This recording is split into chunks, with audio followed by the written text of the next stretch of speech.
Pero seguimos aquí en la mesa de la expresión de la tarde. Son las 3:39 minutos. 3:39 minutos ya en la tarde. Bueno, mi turno. Como siempre los viernes me toca batear de primero, ¿verdad? A ver mi toquecito, aunque sea por segunda. Como siempre, agradecido a los amigos de la sintonía, la participación a través de la vía telefónica. Saben que aquí en la expresión de la tarde no se le coarta su libertad de expresarse. ¿Usted sabe cuál es el único pelotero que tocaba y se envasaba? Guelo Diloné. Miguel Guelo Diloné, tremendo tocador. De las Águilas. Sí, Miguel, la saeta de Santiago. El único bateador que toca para envasarse. Sí, sí, los otros tocan para sacrificarse. ¿Usted para qué va a tocar? De primero. Yo voy a tocar para ver si me envaso. Mira, hablando de envase, perdóname, Roberto, vi que murió Felipe. Jesús Rojas Salou. Falleció en el día de hoy. Jesús Rojas Salou. Hermano de Felipe. Con el escogido. Sí, hermano de Felipe. De Moisés Salou. Jesús Rojas Salou. Así Bateaba es. la zurda, creo. Sí, yo recuerdo, bateaba la zurda. Buen bateador. Bien, yo quiero referirme a dos aspectos. El primero tiene que ver, es el tema de la situación de los hechos de conductas inapropiadas registradas en los centros educativos, en las escuelas, en los liceos, que hay que decir que no son cosas de ahora. Algunos elementos pudieran ser novedosos, pero siempre en las escuelas los estudiantes han hecho sus travesuras.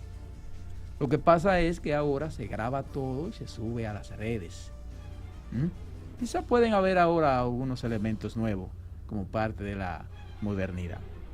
Entonces, lo que quiero enfatizar y poner en contexto es que a raíz de lo ocurrido con la adolescente que murió, en el caso que involucra a un profesor, el mismo hecho de los estudiantes grabados sosteniendo relaciones sexuales en un centro escolar, específicamente en un liceo, y otras acciones de los estudiantes, el Ministerio de Educación inició la elaboración de un código de ética, para regular las relaciones socioafectivas de los docentes, personal técnico y administrativo con los estudiantes del sistema de educación preuniversitario, entiéndase las escuelas. Y como que yo no entiendo mucho eso. No lo entiendo porque me pregunto en qué puede ayudar a que precisamente se puedan evitar esas cosas que han ocurrido recientemente, un código de ética. Y lo digo porque, ¿qué es un código de ética?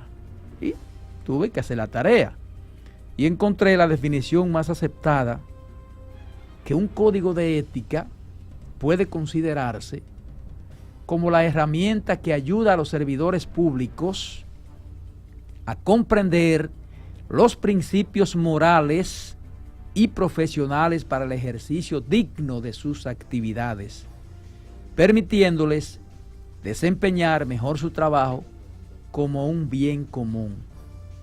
Entonces, en estos casos específicos, ¿cómo se aplicaría ese código de ética? ¿Ustedes me podrían ayudar ahí? O sea, en estos casos, ¿qué papel jugaría el código de ética?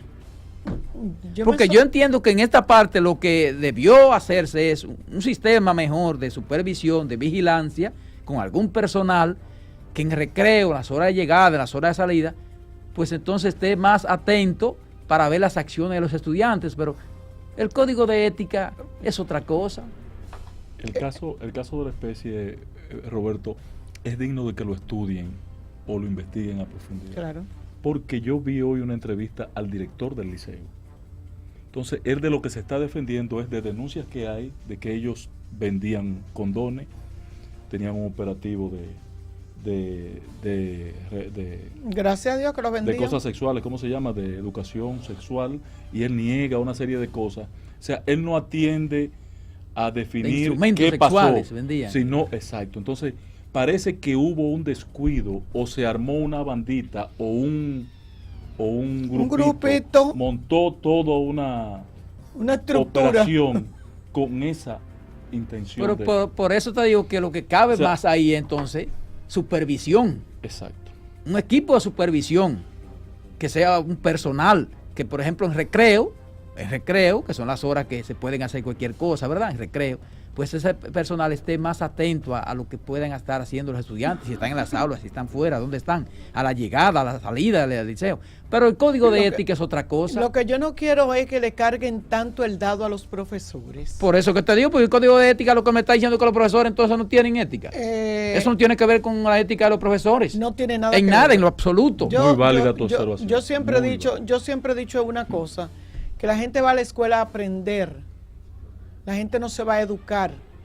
Usted se educa en su casa, en la casa lo educan, en la escuela le enseñan. Entonces la gente quiere ahora que te eduquen. La gente no sabe diferenciar entre una cosa y la otra. Pero usted no puede pretender que un profesor, si usted que no puede con dos muchachos que tiene en su casa educarlo, usted no puede pretender que un profesor que tiene 45 en un aula lo puede educar. Miren, señores, ahí lo que procede es un sistema de supervisión más eficiente, porque es que a esa edad de adolescente uno acaba con el mundo. Eso es terrible. Si lo dejan, acaban con el mundo. Olvídese de eso, Eso no es nuevo. Bueno, cuando yo venía hoy vi que venían de una escuela, un liceo, como 5 jóvenes corriendo, y yo dije, esa es la adolescencia. Sí. Esa es la adolescencia, y eso lo hacía uno y lo hacía todo el mundo. Y supervisión. Y el que brillaba. Exacto. Se utilizaba el brillar, ¿verdad? Oh, pero ven acá. Y las escobas, eran asuntos que... Oye, eran menos pecaminosos. Me llama la atención porque el código de ética no juega ninguna función, sobre todo porque dice que a raíz de esos casos ocurridos. No, es supervisión. Es supervisión, vigilancia. Pero yo entiendo, Roberto. Porque después, por ejemplo, que un estudiante sale, ¿qué puede hacer un profesor? Pero yo te voy a decir una cosa. O a la llegada, ¿qué puede hacer el profesor? El profesor está revisando el estudiante que llega, si lleva en la mochila un cuchillo, lo que lleve. En la medida que un profesor entra a laborar a una escuela o a un colegio, inmediatamente pues se tiene que regir por un código de ética, por lo menos imaginario, que existe. Claro, la ética profesional. La ética profesional. Lo que sí hay que revisar urgentemente en educación, ¿para qué se decidió formar una policía escolar? Y dio muchos resultados en su tiempo. Pero ¿y a dónde? Porque nada más funcionó en 2 escuelas. Yo no le he visto ninguna. ¿En qué pasa? Que hay escuelas que ni siquiera tienen esa policía. No, lo que vuelvo y te repito, la policía escolar dio resultados, sin embargo la policía escolar la dejaron caer.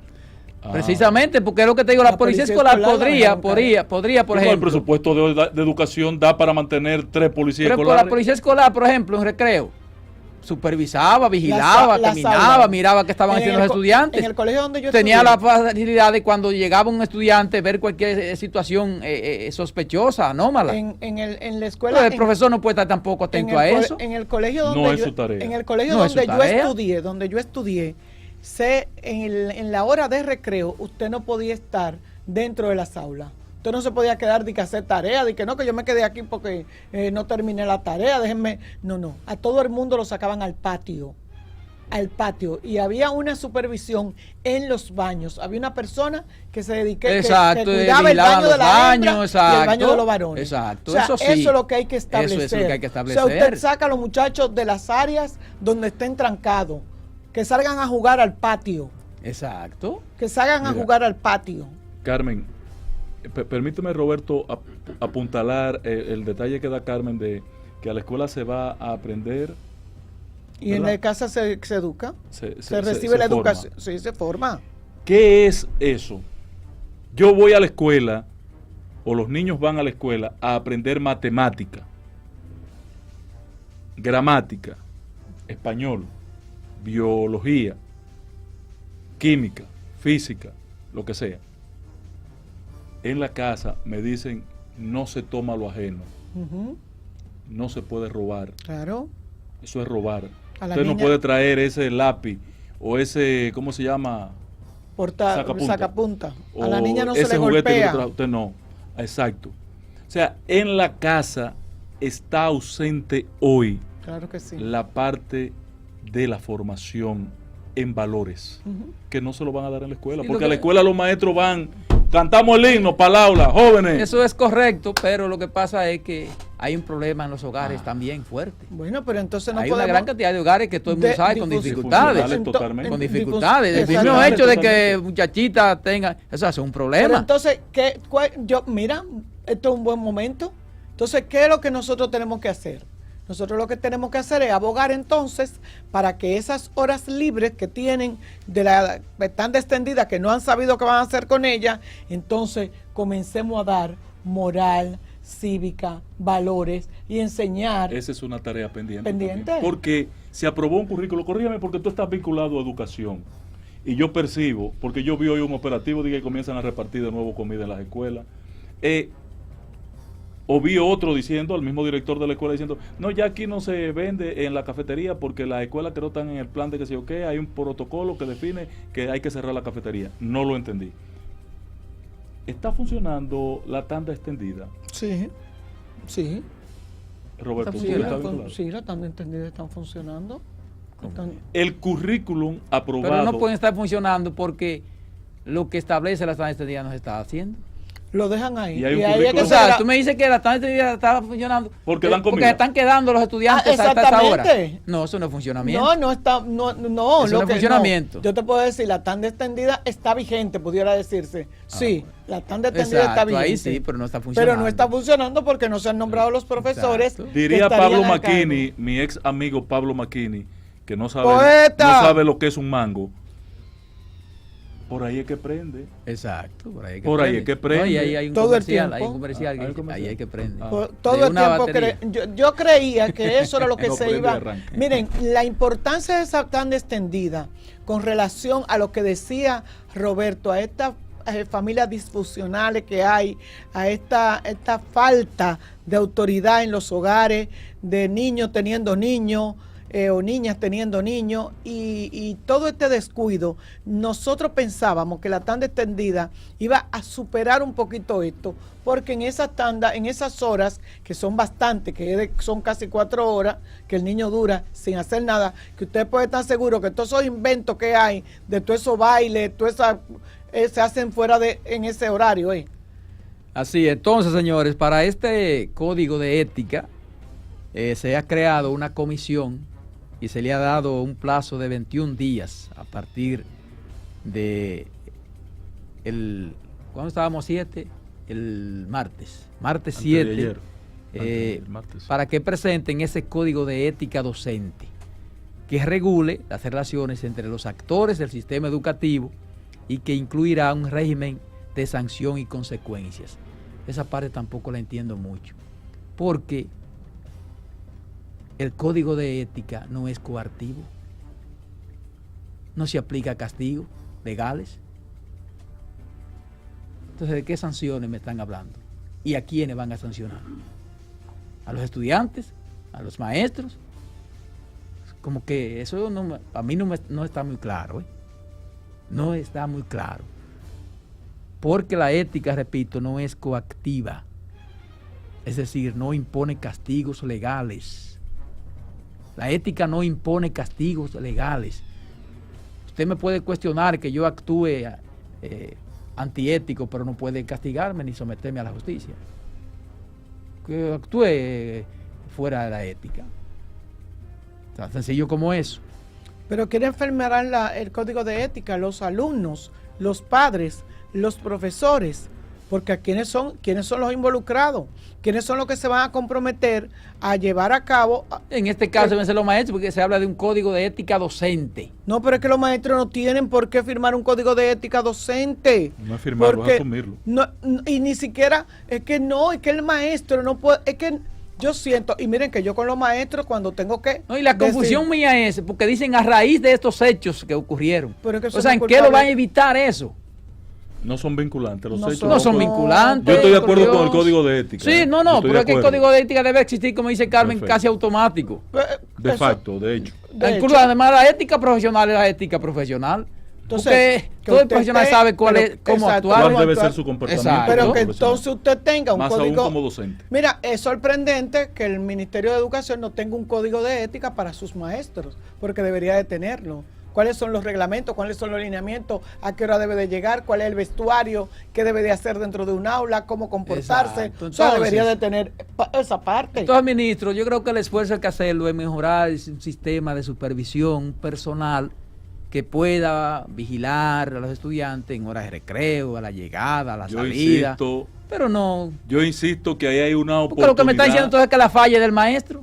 Ahí hay una oportunidad importante para que un grupo de jóvenes que son ni trabajan ni estudian, buscar, o muchachos que terminan el bachillerato, terminan la universidad y no tienen empleo, formalicen una policía eficiente.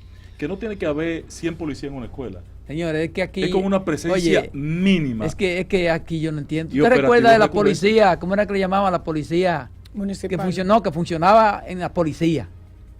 Preventiva. No.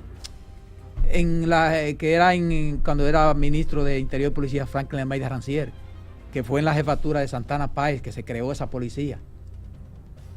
Que la dañaron, que la politizaron. Que eran como unos jóvenes que... ¿Cómo era que se llamaba esa policía, Dios? Sí. Que comenzó dando buenos resultados, pero lo politizaron. Era unos polochecitos marrones. Lo politizaron, me lo dije a mi propio jefe. Lo dañaron en proceso. Eso fue un asunto que trajeron de una policía que había creado en Colombia. Y eso generaba todo un nicho. Eso generó un nicho de muchos jóvenes que terminaron siendo policías. Sí, que se enamoraron. ¿Se llamaba la policía? Sí, era una policía, unos muchachos con policía juvenil. No era así, pero eran unos jóvenes policías. Pero el asunto es que la dañaron, la politizaron y al final se esfumó. ¿Cómo es que se llama? Que no hay continuidad. No hay continuidad. Lo que uno hace, el servicio policial obligatorio era algo parecido a eso. Era algo parecido, inspirado en Hipólito. Pero ahorita lo buscamos el nombre. Tenía unos pantalones khaki y un poloche marrón. Nunca me olvidé, era una gorrita que utilizaba. Ahorita lo buscamos. Sí, de los más buenos mozos y de los más chulos que se veían los muchachos. Entonces, en estos minutos que me faltan. Y lo disciplinaba. Sí. En estos minutos que me faltan, que me quedan todavía, yo quiero referirme al asunto de la acusación de compras de dirigentes y alcaldes que han hecho los partidos de la oposición, entiéndase el PRD, PLD, Fuerza del Pueblo. Ayer hablábamos aquí con Adolfo que le exigíamos al señor Dantes a que llevara esas acusaciones de manera ya más formal a la Procuraduría. Pues lo hizo ayer. Ayer formalizaron esa denuncia ante la Procuraduría. Era eso que se refería. Exacto, que era lo que tenían que hacer. O sea, yo creo que esa parte es correcta. Claro. Entonces ahora hay que esperar que el Ministerio Público haga su diligencia y que actúe.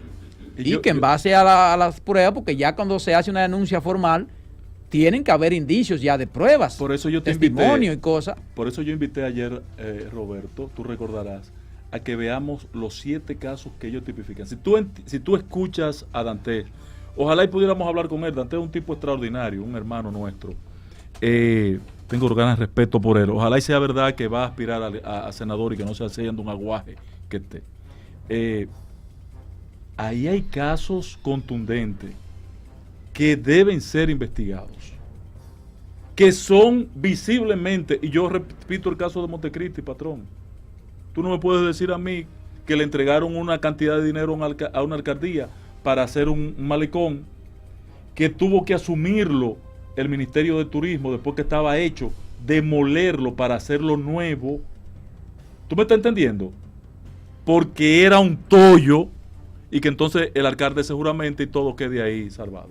Entonces ya hay acusaciones porque el secretario de Asuntos Jurídicos del PLD, el señor José Dantes, está pidiendo investigar al ministro administrativo de la presidencia, José Ignacio Paliza, al secretario general de la Liga Municipal Dominicana, Víctor de Asa, al director de presupuesto, José Río Presbot, al director general de la administradora de subsidios sociales, Freddy Catalino Herrera Iciano, así como a los alcaldes Marlon Arias Douglas, Pichardo, Cristian Concepción, Janoy Sánchez, María Ortiz, por utilizar dinero del Estado para supuestamente, digo yo, tengo que decir supuestamente, sobornar en esas compras. Entonces andan con una árgana, así está bien dicho. Entonces, ya es un asunto. Ahora, quiero decir lo siguiente. Porque como aquí se daña todo y quiere politizar todo, ya se llevó la denuncia formal, ¿verdad?, ante la Procuraduría. Entonces ahora denle el tiempo al ministerio que haga su diligencia. No lo presionen, tampoco lo chantajeen. Porque ahora el ministerio tendrá que validar esas pruebas que ustedes dicen que tienen y que presentaron para entonces actuar en consecuencia. Porque tampoco es que vamos, porque lo llevamos, ya tiene que ser como dijimos nosotros, no. Vamos a esperar la investigación y lo que salga de ahí tiene que hacerse. Yo pienso incluso que eso es un reto para el propio Ministerio Público, ¿eh? Claro. Determinar si se comprueba que hay, tienen que actuar en consecuencia, no importa contra quién sea. Porque eso es una prueba, ¿eh? Pero ahora, yo dudo que encuentren pruebas. Pero es lo que a eso porque a veces no es que no se dé, vamos a estar claros, no es que no se dé, porque no vivimos en un país de santos y aquí no conocemos todo. No es que no se dé la compra, no es que no se dé. El asunto es que puedan comprobarse. Todos sabemos que están comprando. Puedan comprobarse. Todos sabemos que están comprando. Entonces, ese va a ser el tema. Porque como tú demuestras por el hecho de que tú le subas el presupuesto a una alcaldía, eso no significa que porque tú quieres comprar al alcalde. El hecho de que tú le des, porque ahora lo que alegan es que se está poniendo en ejecución la ley, que se está respetando la ley municipal que otorga una cantidad. No, que por ahí no van a lograr nada. No van a encontrar que el presidente, nada. por ejemplo, esos son los que se excusan. Que el presidente, por ejemplo, a un ayuntamiento le dé la liga municipal. Eso no va a ser una prueba, También te voy a decir una cosa. Yo creo que en el querellamiento, ¿verdad?, debe estar involucrado el señor de ASA, que es el que maneja los fondos. Sí, está acusado, claro. De domo, claro. Yo insisto, y les compartí a ustedes ayer en el grupo de WhatsApp de la estación de la tarde, cuando hicimos la denuncia del tema y el inicio de la investigación. E insisto, en función de esa documentación, porque yo lo viví, participé, vi el nivel de importancia que le dio la Junta Central Electoral. A Dantes y al PLD solo le faltó involucrar como coacusado a la Junta Central Electoral. Pero reitero, porque esta práctica ha continuado o se ha expandido por descuido de esa investigación. Bueno, dice Román Jaque, el presidente de la Junta Central Electoral, que la ley no prohíbe el transfugismo. No, ciertamente él es el padrón. Ciertamente no.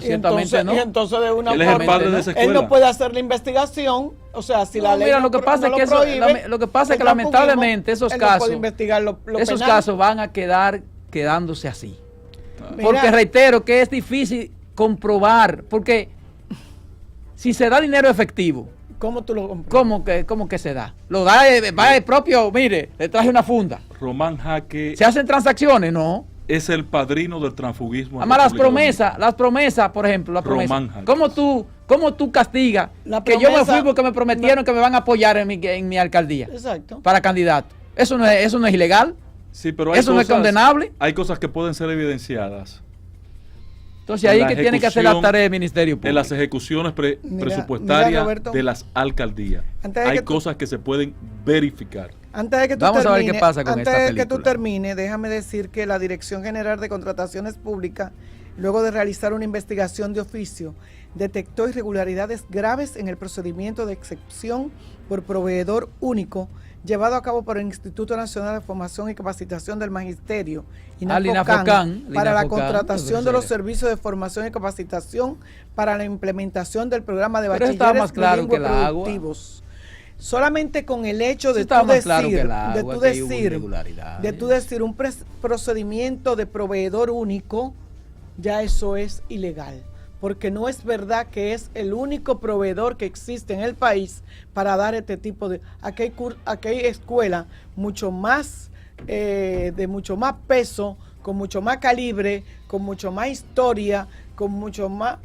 O sea, que ese, por Dios. Vamos a tomar esta llamadita. Bueno, buenas tardes. Se buscaron un problema. Adelante, buenas tardes.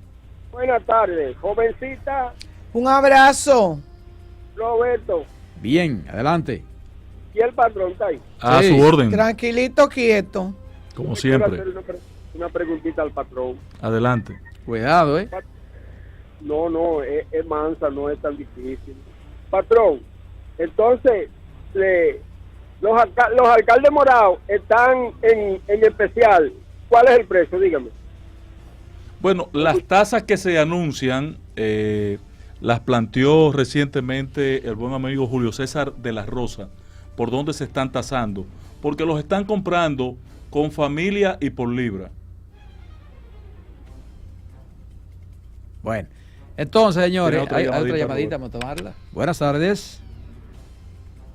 Adelante. Diga usted. No, parece que tuvo dificultad. Entonces, para cerrar y terminar con... Aquí está la llamadita. Buenas tardes. Sí, buenas. Adelante. Yo quiero decirle al patrón dos cosas. Una, cuidado. Ayer Salomón le explicó lo de la Junta Central Electoral. La Junta no está para eso que está pidiendo ese señor. Lea la ley electoral. Hay que leer eso. Y lo otro es... Usted y Salomón, lean la ley electoral. Sí mismo. Hoy el PLD está gritando que le están comprando. No grite. Que ustedes hicieron eso mucho. Patrón, estoy de acuerdo con usted. El PLD... Sí, pero lo que está mal, no importa quién lo hiciera. Estoy de acuerdo con usted. El PLD lo hizo mal. Ahora, el cambio no puede seguir asumiendo lo que los otros hacían mal. Patrón, además la justificación no puede ser porque el otro lo hizo. Eso. El cambio le está dando a los alcaldes un porcentaje más de lo que le corresponde a la ley. Los está comprando igual que en el pasado, patrón. Igual. Pero la justificación nunca puede ser porque los otros lo hicieron. Claro. Porque entonces vamos a vivir en un círculo vicioso. Tiró y falló. Entonces, y usted y Salomón... ¿quién va a ser el que va a dejar de hacerlo? Entiendan, y lo remito a la noticia del momento, por qué Román Jaque en aquella ocasión asumió él la investigación. Entonces, para que vean... ¿En qué bases legales? Para que vean cuál tendrá que ser la diligencia que va a hacer el Ministerio Público. Los hechos que se contienen en la denuncia se resumen en los tipos de coalición de funcionarios, prevaricación, soborno, violación a la ley de función pública y la de municipios. Bueno, vamos a ver cómo... Coalición de funcionarios, evidentemente hay. Buenas tardes. El asunto es comprobar eso. No hay nada comprobable. Buenas tardes. Buenas tardes, Roberto. Sí. Una vez que nos llevaron de un fuetazo, nos llevaron al PRD, nos llevaron, ¿cuántos diputados fueron? Cuando Peguero Méndez. Ah, sí, Peguero, aprobado. Se llevaron aprobado. Eso no, ahí se llevaron 10. 10 nada más, es un fuetazo. Dale, Luis, vámonos a la pausa, dale. Y el K.